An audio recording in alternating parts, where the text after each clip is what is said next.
Serial నటి హేమ పరిచయం అవసరం లేని పేరు. 40 ఏళ్ల నుండి సినిమాల్లో ఉంది. మొదట్లో హీరోయిన్ ఫ్రెండ్ రోల్స్ తో పాపులర్ అయిన ఈమె ఆ తర్వాత వదిన, అక్క, అటు, తర్వాత పిన్ని, అత్త వంటి పాత్రలు చేస్తూ మెప్పించింది.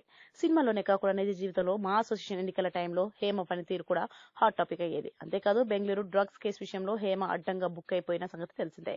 రేవ్ పార్టీలో దొరికినప్పటికీ ఆమె అక్కడ ఉన్నది నేను కాదు అంటూ విషయాన్ని పక్కదో పట్టించడానికి ప్రయత్నించినట్లు అంతా చెప్పుకున్నారు.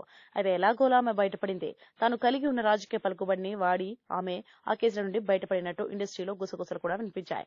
ఇదిలా ఉండగా ఇప్పుడు ఆమె సినిమాలు మానేస్తాను అంటూ చెప్పి ఆడియన్స్ దృష్టిని ఆకర్షించింది. హేమ ఈ విషయంపై స్పందిస్తూ, ఇక నేను నటనకు దూరంగా ఉండాలి అనుకుంటున్నాను.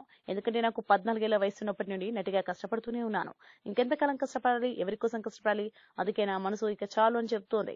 నేను నా కోసం టైం కేటాయించాలని, హ్యాపీగా గడపాలని భావిస్తున్నాను. నన్ను నేను ప్రేమించుకునే సమయం కూడా నేను ఇవ్వాలి కదా అంటూ వివరణ ఇచ్చింది. అయితే హేమ చేతిలో ఇప్పుడు పెద్దగా ఆఫర్లు కూడా ఏమీ లేవు. ఆమెను దృష్టిలో పెట్టుకుని దర్శకులు పాత్రలు డిజైన్ చేసే దర్శకులు కూడా ఎక్కువగా కనిపించడం లేదు. ఇలాంటివి గమనించే మీడియా ముందు జాగ్రత్తగా హేమ అలా చెప్పినట్లు అర్థం చేసుకోవచ్చు. For more videos subscribe to BCN channel. గంట మర్చిపోకండి, కొట్టేసేయండి. Please subscribe BCN channel. Please subscribe BCN channel. ఇందులో మీకు కావాల్సిన అన్ని రకాల హంగులు ఉంటాయి. Hi, this is MM Sri Lanka. Please subscribe to BCN channel.